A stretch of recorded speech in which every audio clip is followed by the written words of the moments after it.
Tomos y Grapas, tu programa de cómics. Jailidra, niños, bienvenidos.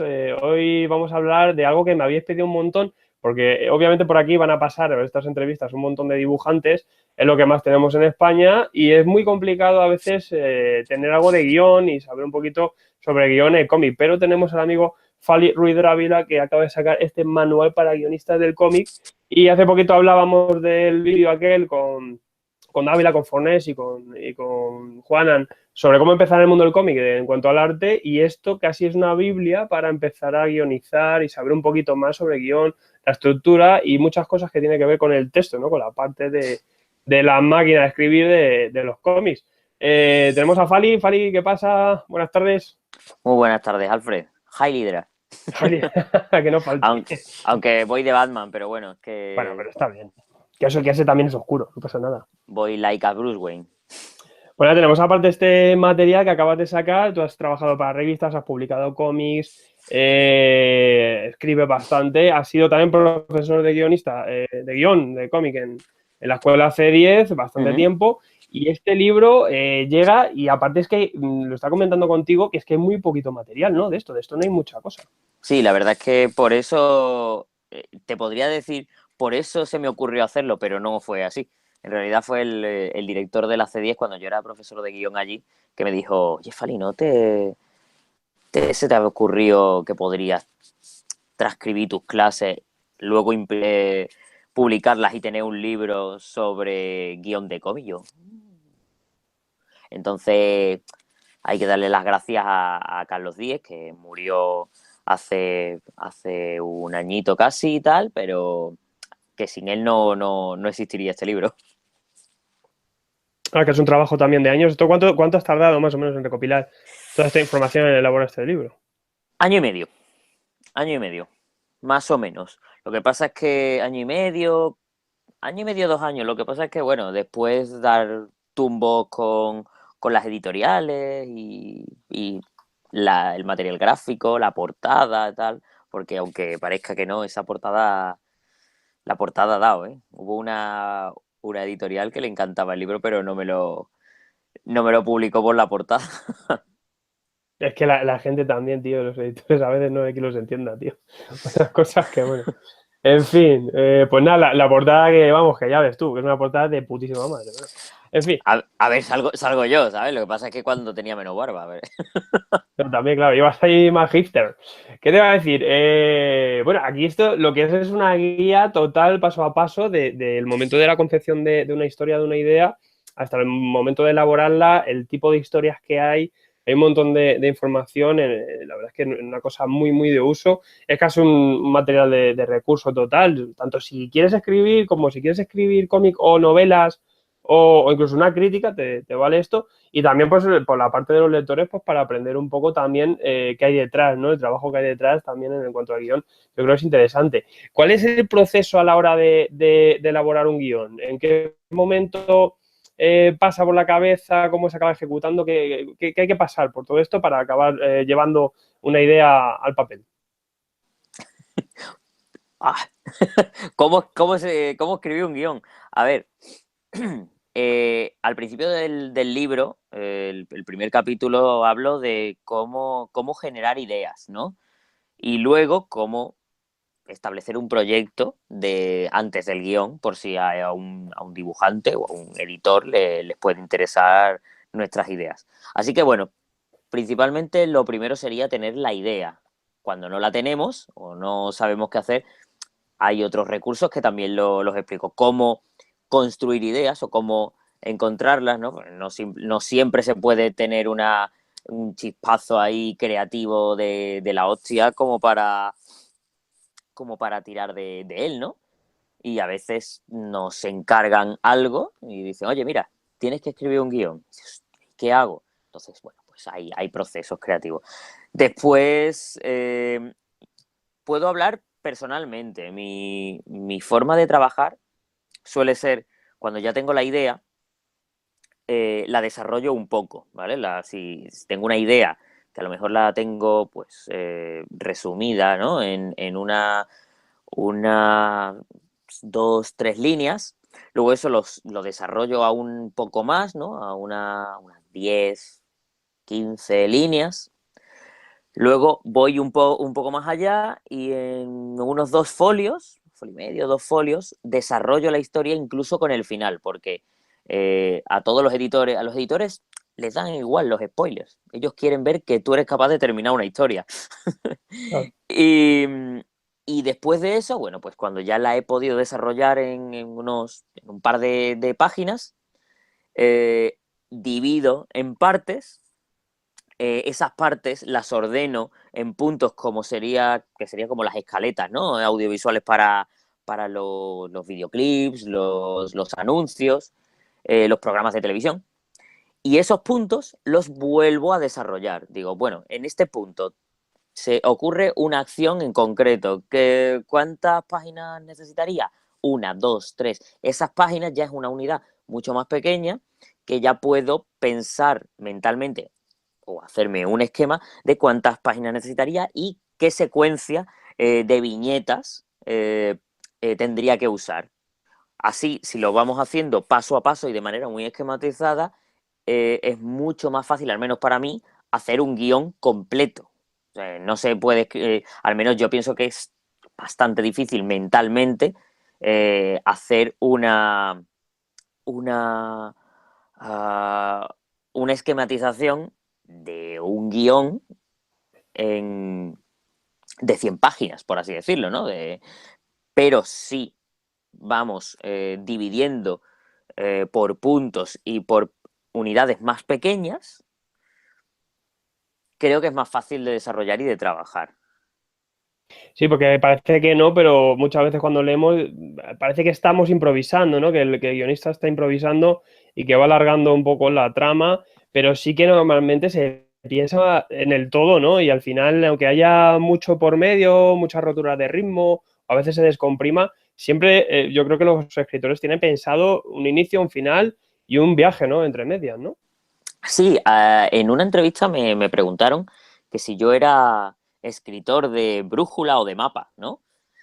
Y bueno, me hizo mucha gracia, ¿no? La definición esa, por tipos de escritores o guionistas.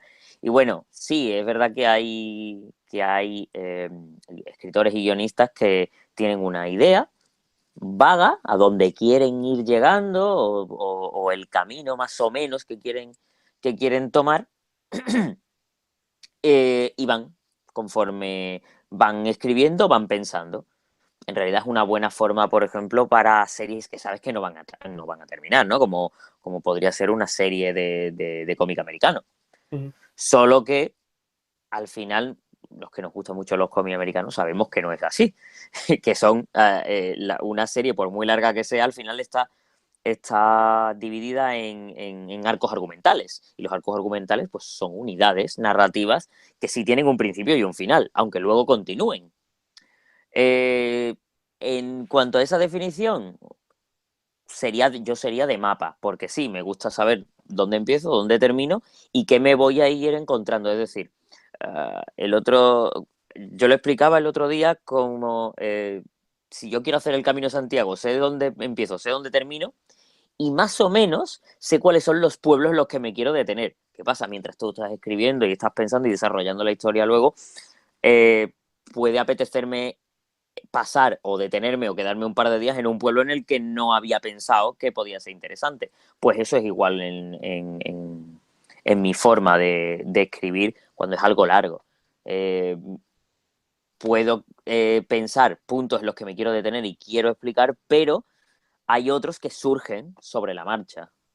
Sí, eso se ve mucho en el cómic americano, el que está muy serializado y a veces se pierde un poco el rumbo, incluso el lector empieza a dudar sobre el escritor si quiere ir de un lado u otro, ¿no? Luego en cómic de europeo, de autor, sí que estamos viendo un poco más el ejemplo de que sabemos a dónde quiere ir la historia y la vemos más concreta, pero sí que lo que dices tú, todo se subdivide y al final, aunque sean arquitos cortos, una etapa de un autor, pues siempre quiere contar algo, ¿no? A veces sí que pasa que se cancela o se queda ahí colgada, pero bueno, lo normal es que también se quiera ir a algo, ¿no? Sí, a ver, en Francia es muy normal que el editor te pida eh, que le cuentes cuál es el final de la historia del primer tomo. Si le gusta, te puede pedir un segundo. Si le gusta, dice, oye, ¿cuánto se puede estirar esta historia? Y dice, pues mira, 3, 4 volúmenes. ¿Y cómo terminaría? Entonces, al final siempre vas a tener que ir esquematizando y dividiendo. También una persona que quiera empezar a decir, pues bueno, pues tengo una idea que creo que mola y quiero llevarla en cómic. ¿Cómo se empieza? ¿Qué tiene que hacer esta persona para decir, bueno, pues venga, me meto a hacer un guión para cómic? Lo primero tiene que decir, joder, qué mala idea he tenido. Voy a ir a buscarme, no sé, otro hobby. No, broma. Es que todo el mundo me dice que tengo que empezar diciendo que es una mala idea, pero no es una mala idea. No es una mala idea, porque escribir te hace feliz. A mí me hace feliz. Así que todo el mundo que pueda, que sea feliz escribiendo debe intentarlo. Y te mantiene ocupado también, es como la cárcel, que eso está muy bien. Sí. O sea, para quitarte de otros vicios es magnífico. Para entrar en otros también, ¿sabes? Es como, no sé, decía Neil Gaiman que para el escritor lo peor que hay es Instagram, Twitter y Tumblr o ¿cómo era esto? O DeviantArt también. Sí. Se supone que es que vas buscando referencias, documentación y te puedes perder, pero bueno, es otro vicio. Eh, el que quiera dedicarse a contar una historia, yo diría, es cierto que es un poco tirar piedras, ¿no?, sobre mi tejado, pero es cierto que creo que los que más fácil lo tienen, son aquellos guionistas que se pueden llegar a dibujar a sí mismos. A lo mejor pueden no llegar al nivel de dibujo que tendría alguien que solamente se va a dedicar a la parte gráfica, pero sí es cierto que no va a estar condicionado por las posibilidades de otra persona. A mí me ha pasado, es decir, yo tengo un proyecto desde hace muchos años parado porque en los primeros números, pues por una cosa o por otra, los encargados de la parte gráfica pues se cayeron del proyecto. Y al final dices, ¿qué hago? Pues tienes que saber si lo abandonas, si lo transformas en otra cosa, si buscas a alguien para sustituirlo en tu proyecto, en tu idea. Pero hay muchas posibilidades y hay muy buenos proyectos que salen dándose de hostias una y otra vez contra un muro hasta que lo partes. Entonces, lo primero es confiar en tu idea. Lo segundo, trabajar un montón. Y lo tercero, ser muy constante. Y por último, tener autocrítica. Eso nunca sé dónde meterlo, pero quiero dejarlo claro porque no somos perfectos, no somos la hostia haciendo nada, ninguno de nosotros. Y hay muchos cuando empiezan o empezamos, nos creemos que somos muy buenos y que no podemos ni mejorar nada, ni cambiar nada y que ya hemos hecho con nuestra primera obra, nuestra obra maestra. Entonces, creo que una de las cosas más importantes que tenemos que tener en cuenta es la autocrítica, el saber que siempre se puede mejorar. Sí, aparte luego supongo que rodearte de buenos consejos y eso te ayuda siempre también a tú. Tienes que salir un poco de lo que estás haciendo, mirarlo un poco desde fuera, salir de tu burbuja y ponerte un día a valorarlo, porque es que el que no crezca es que se queda pequeño, ¿no? Y yo creo que es un día a día, pero es que para esto y para todo, que es que aquí también damos muchas lecciones de vida, porque al final es que esto es ley de trabajo y ley de Dios, al final, ¿no? Sí, claro, a ver, escribir, ser guionista o ser escritor, al final es un trabajo. Lo más seguro, no es por quitarle las ganas a nadie, ¿vale? Esto es realismo. Es que no nos dediquemos, a no ser que seamos Bendis, o Miller, o Azzarello, o los grandes, ¿no? El guión o la escritura es como el fútbol. Si no eres de los top, no vas a ser un multimillonario.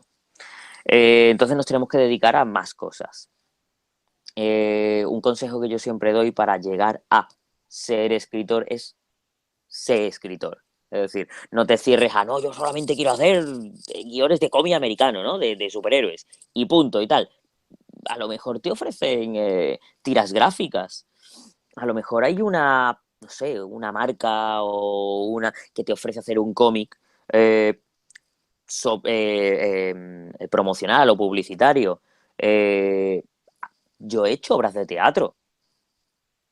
Es decir, llegan, te ofrecen un trabajo, tú dices, vale, sigue siendo escribir, sigue siendo crear. Eh, a escribir, a ser escritor se llega escribiendo y no cerrándote las puertas a nada. Claro. Es otra de las cosas que yo me he dado cuenta a base de darme bien fuerte. Es que hay un lado romántico de yo quiero hacer lo que me gusta, quiero hacer mis propias cosas, pero también hay que ser un poco albañiles de tu profesión y dar un poco el día a Sí, día sí, y vivir de ello. Es que los encargos están ahí y hay que cogerlos porque eso también te va a ayudar a crecer y aprender y a coger ideas, ¿no? Y también, sobre todo, adaptarte a algo, ¿no? Yo creo que también es sí, importante. además es muy bueno tener a alguien que te encargue cosas, porque aunque no sepa tanto como tú, por así decirlo, ¿no? De tu trabajo, pero te va a enseñar a que siempre puede haber alguien que mande sobre tu trabajo en algún aspecto. Muchas veces el económico. Es como, oye, mira, vale, tú quieres hacer esto, me estás explicando que, pero te estoy pagando. Y ahí tienes que valorar si sí, si no. Eso sí, son siempre sí, la escuela de la vida, es que un fotógrafo, un dibujante, un escritor o guionista o un modisto siempre va, cuando alguien se dedica a algo creativo, sí, tienes que compensar y tienes que casar muchos aspectos de esa vida. Uno es el creador, artista, tal, hacer lo que te apetece y otra es lo que necesitas hacer. Entonces, bueno, no siempre van de la mano. Claro, efectivamente, sí que al final. Y bueno, y también metiéndonos un poco en el guión de cómic, sobre todo la gran diferencia, ¿no? Que, porque podemos escribir, como dices tú, pues novelas, teatro, una columna, un ensayo, cualquier cosa, pero luego tenemos el cómic. ¿Qué diferencia hay entre un guión para cualquier otra cosa al cómic, ¿no? ¿Cuáles son los grandes elementos para tener en cuenta a la hora de escribir para cómic? Uh, no todos yo diría que la mayor diferencia eh, entre la narrativa de cómic y cualquier otra es, es que es un medio híbrido, ¿vale? Nosotros somos narradores, como guionistas, como escritores, somos narradores, pero es que el dibujante es otro narrador. Y el cómic, el guión de cómic, yo siempre lo he comparado, más que con el cine, incluso yo lo comparo con el teatro. Un cómic, si no está dibujado, es un guión. Igual que una obra de teatro, si no está representada, es un texto dramático. Es un texto teatral, no es una obra de teatro. Tú no coges y me he comprado una obra de teatro. No, tú te has comprado el texto, un libro que publica o que ha editado un texto dramático. Entonces tenemos que tener en cuenta que es un medio híbrido que también significa que es un trabajo de equipo. Después, en cuanto a forma, es un trabajo no solamente híbrido, sino que es gráfico y también es secuencial. Tenemos que, aunque hay guionistas que escriben guiones de una manera literaria, algo así como lo que hacen los guionistas de cine, un guionista de cine escribe una historia en presente sin poner demasiado detalle y luego llega el director y escribe el guión técnico a partir del guión literario que ha escrito el guionista. En el cómic es muy parecido.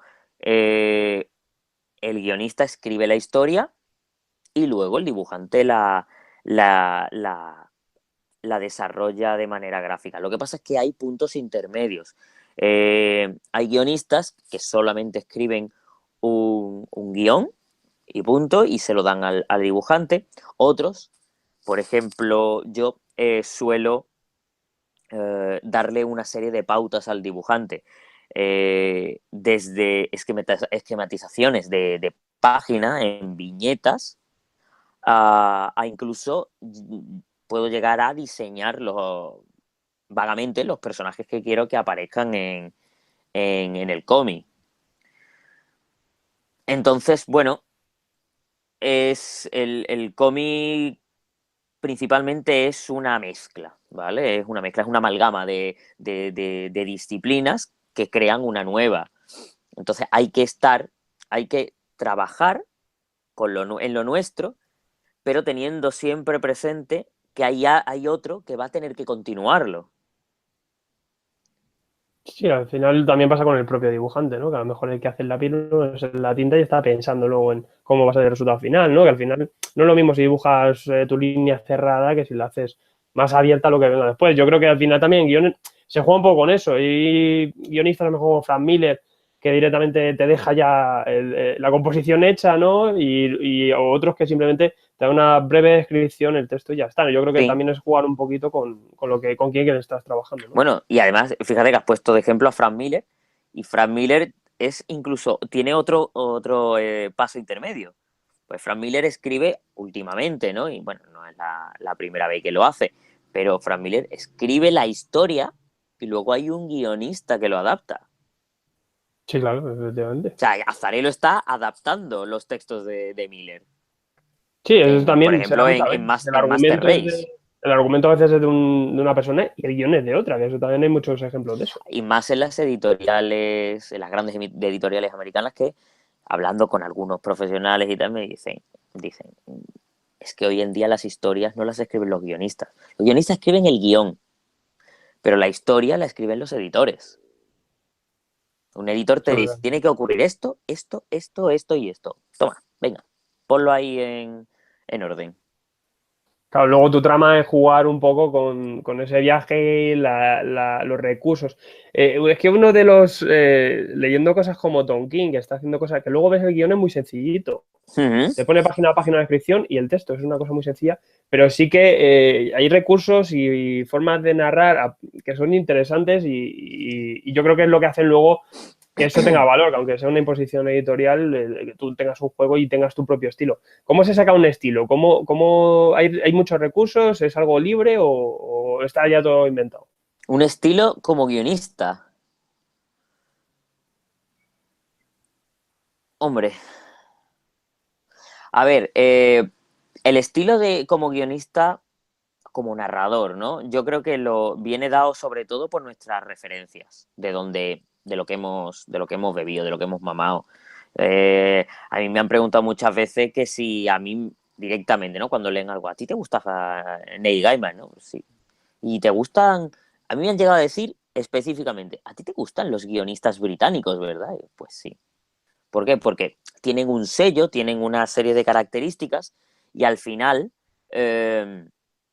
sabes que tienes, que bebes de autores, igual que ha habido dibujantes actuales, ¿no? Que en sus comienzos se parecían a otros dibujantes, ¿no?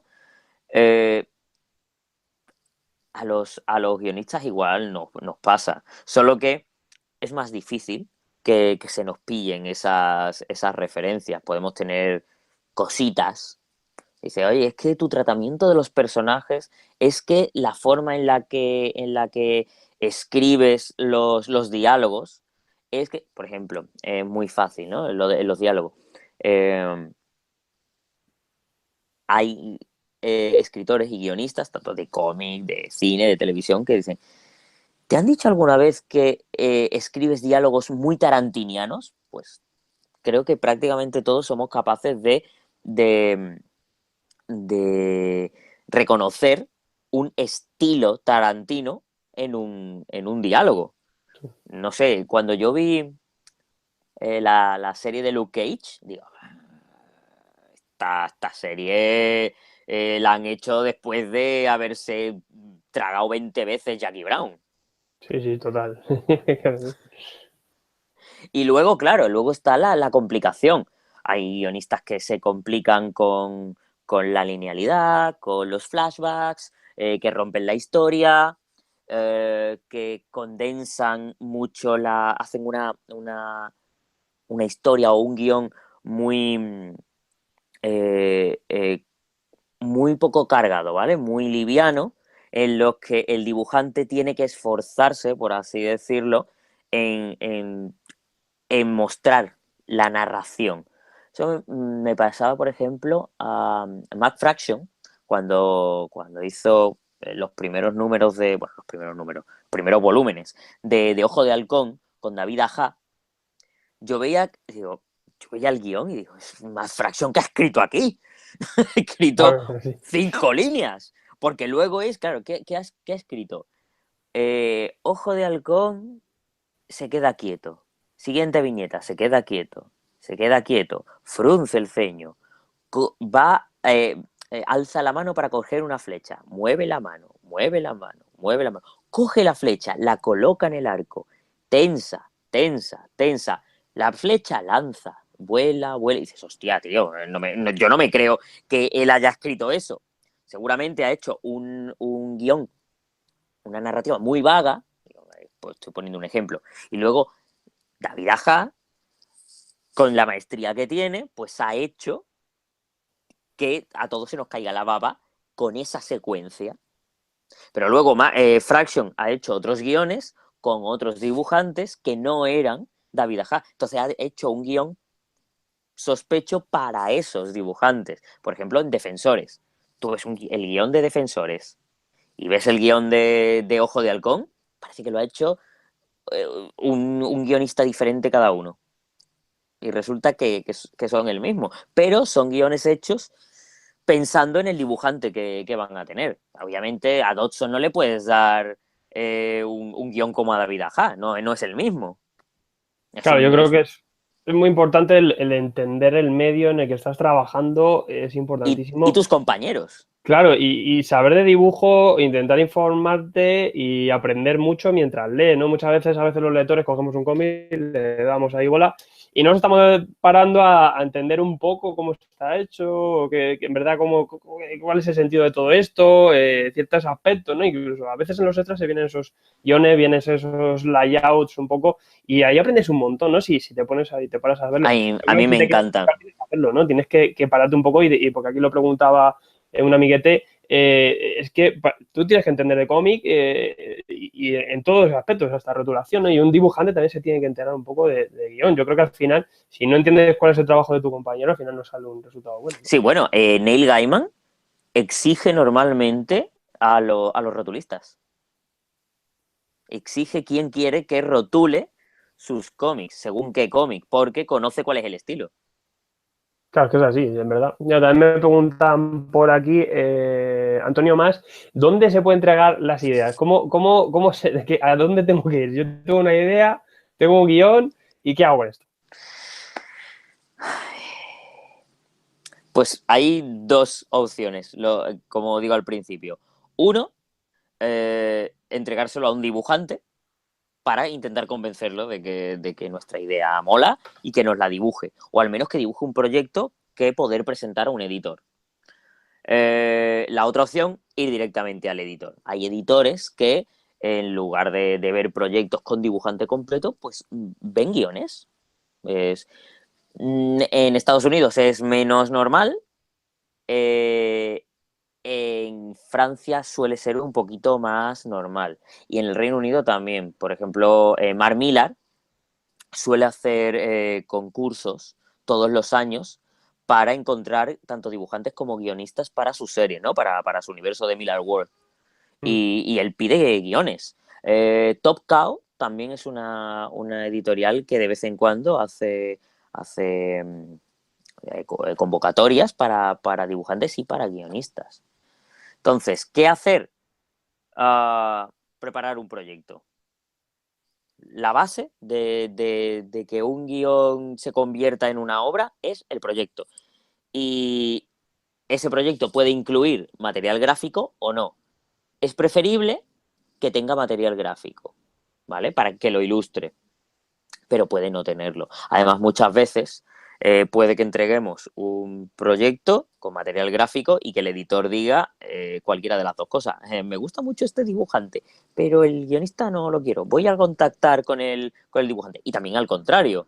Muy guay este proyecto, pero no le pega a este dibujante.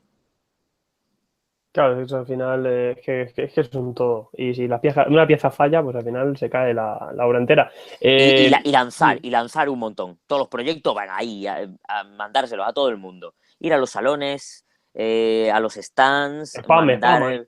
mandar la submission. Todos sabemos que tanto McFarlane como Liefeld, por ejemplo, mandaban cartas todos los días hasta que los cogieron. Así también cuanto más tengas, yo creo que mejor, porque se lo deja más mascado, ¿no? Al editor. Tengo un amiguete, por ejemplo, que está haciendo un proyecto y ya tienen páginas hechas y supongo lo presentarán casi completo.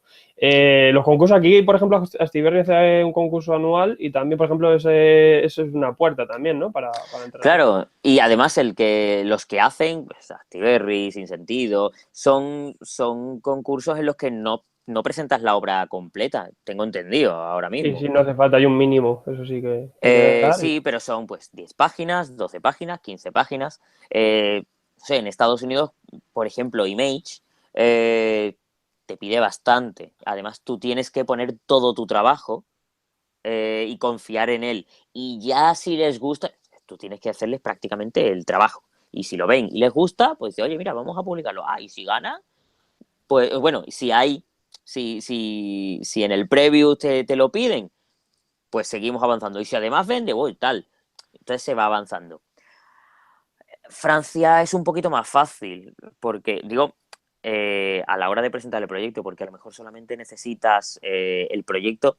En Francia, por ejemplo, en el proyecto el guionista es más importante. Digo, la presencia del guionista, porque te van a pedir una sinopsis, un resumen de la historia de principio a fin, descripción de los personajes y luego concepts y diseños de los personajes y 2 páginas seguramente, pero 2. Entonces, como que hay más equilibrio.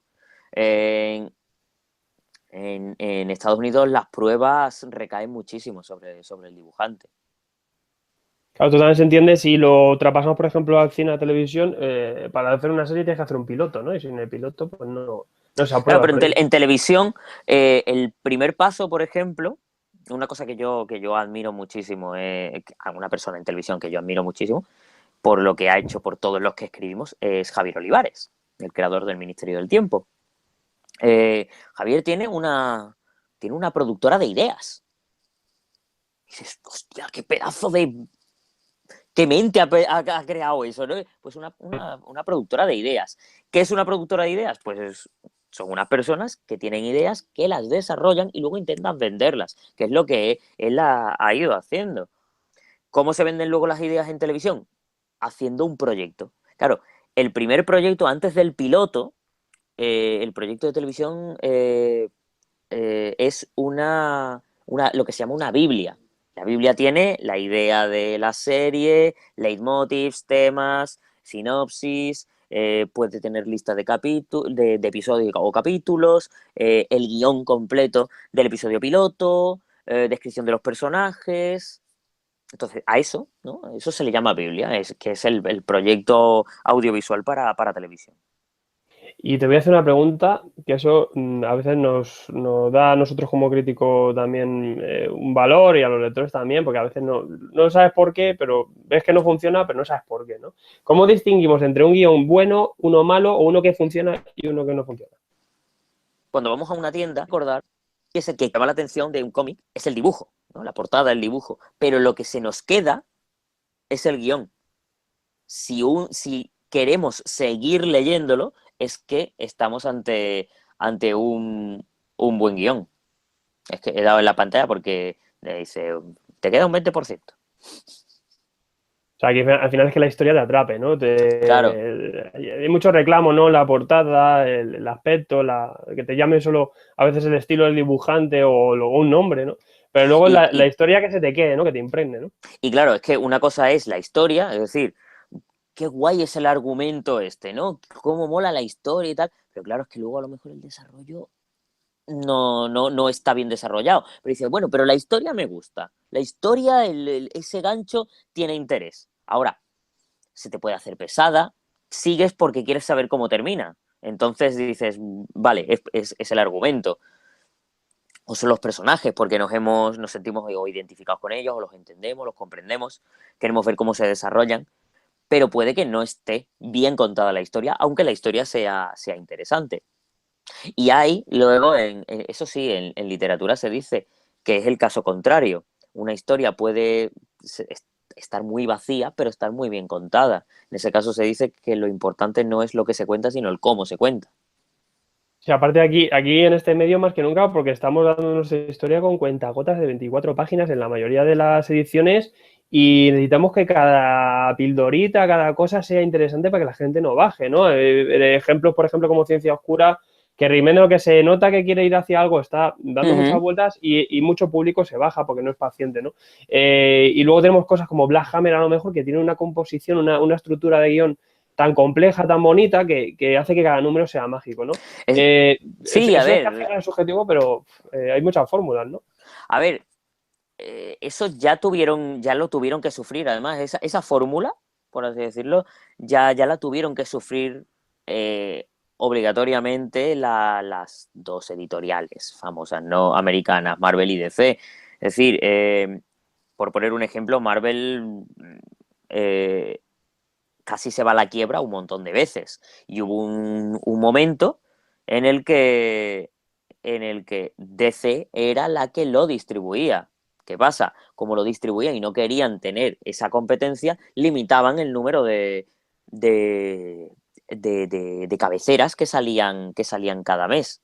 Entonces tenían que hacer una especie de experimento de laboratorio continuo y sobre la marcha para ver qué era lo que funcionaba y qué no. Y así fue como Stan Lee lo petó en su momento, teniendo muy buenas ideas, haciendo que luego los dibujantes fueran los que los desarrollaran, pero teniendo muy buenas ideas, otras que no lo eran tanto y se iban eliminando las malas y renovando las buenas. Es que al final eso es todo un trabajo que tiene que, y hay que pensar es que en el todo y en la unidad pequeña, ¿no? Yo creo que al Mm. final es lo que hay. Y luego también te quería preguntar, porque sí que a veces es complicado ver dónde hay documentación, dónde hay cómo formarse, hay libros de esto, hay cursos, cómo una persona puede formarse, tanto si quiere dedicarse a esto como si quiere aprender más del medio. A ver, lo diferente es que yo estudié filología.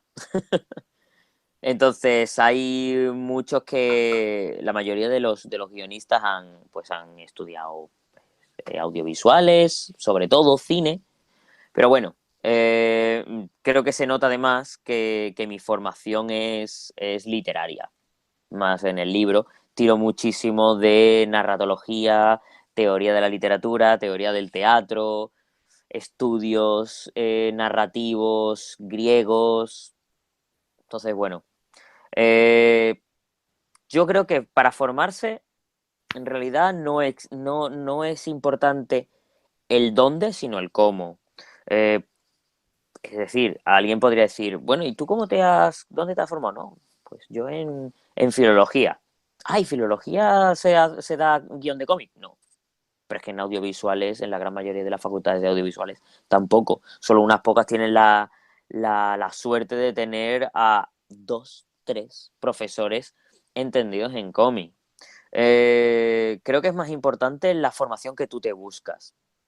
Yo hice un máster online, por ejemplo, que hizo en su momento Gail Simon. Me dio clases de narrativa en un curso privado Max, Francesc Capdevila, Sergio García. eh, entonces, bueno, un poco de todo. Y luego la formación autodidacta yo creo que es muy importante. Quizá es lo más importante. Os podría daros la vueltecita, ¿no? y enseñaros pues, dos estantes que tengo que están llenos de libros de narrativa, narratología. Pero bueno, tengo de Will Eisner ahora mismo ahí, tengo 4, 3 de Scott McCloud, tengo varios de Antonio Sánchez Escalonilla, que es un profesor de audiovisuales de Madrid muy bueno. Eh, Tengo algunos de Frank Miller. Tengo también a Stan Lee.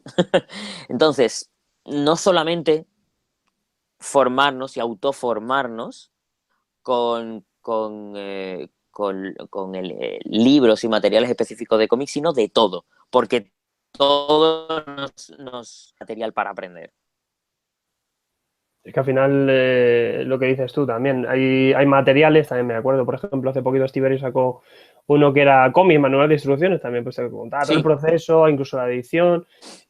Hace poquito de Gibbons también sacaba otro, ahora nos traes esto con guiones, a poquito a poco se va sumando material y también hay escuelas que dan clases, pero lo que dices tú, si tú no te preocupas un poco por irte formando y darte cuenta de ciertas cosas y investigando ahora con internet, pues lo tienes mucho más a mano, pues obviamente no vas cayendo, ¿no? Yo creo que es muy importante. También rodearte de autores y gente que los tienes a mano, que puedes sacar un montón de ellos, ¿no? sí, a ver, la sinergia siempre hace bien.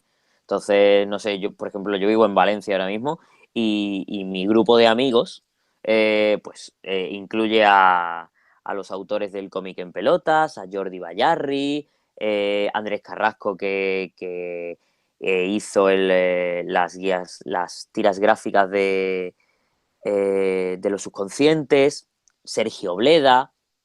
Entonces, eso al final es tanto una sinergia como un caldo de cultivo, tanto para generar ideas como para aprender y perfeccionarse a uno mismo. Es así.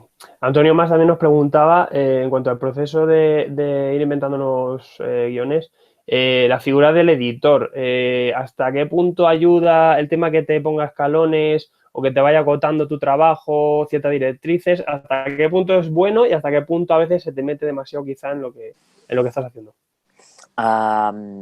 Yo creo que un buen editor, es eh,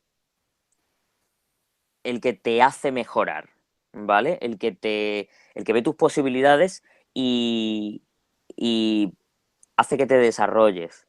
Luego hay malos editores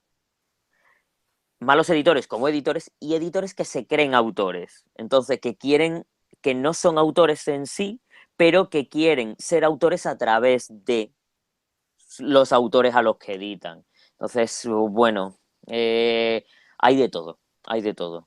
Yo, por suerte, la mayoría de los editores que conozco, pues, son buenos editores. Al menos yo los considero buenos editores. En cuanto a la parte de libertad creativa con los autores y en cuanto a cómo desarrollan a estos autores.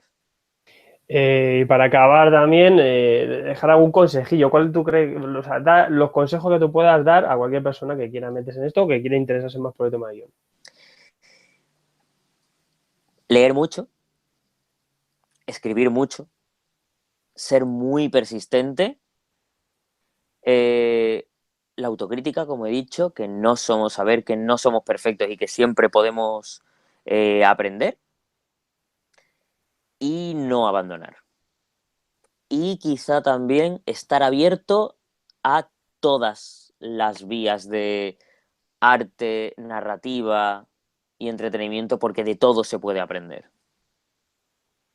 Sí, aparte también que todo es reciclable. A lo mejor te sale mal un proyecto, pero luego puedes coger 3 ideas buenas de ahí, hacer una nueva, cualquier cosa, ¿no? Me acuerdo el ejemplo, por ejemplo, de La vampira Barcelona. Iba a ser una película, no salió y muy bien adaptado en cómic, lo tenemos ahí, ¿no? Al final te puede Pues salir sí, una cosa de un lado pues, o por otro. Pues tío, un placer tenerte por aquí. Manual para guionistas de cómic, pedazo de libro importantísimo ahora mismo. Ojalá haya muchos más que se sumen a esta labor. Y espero que poquito a poco vayáis dándonos mucho más y muchas más obras porque nos hacen falta. O sea que genial este tipo de material, Fali. muchísimas gracias por darme este rinconcito para contar algunas de las cosillas que hago. Bueno, tío, un placeraco y nos vemos en futuras entrevistillas y cosillas y salones y lo que sea. Un placer, tío. Un abrazo, tío. Muchas gracias.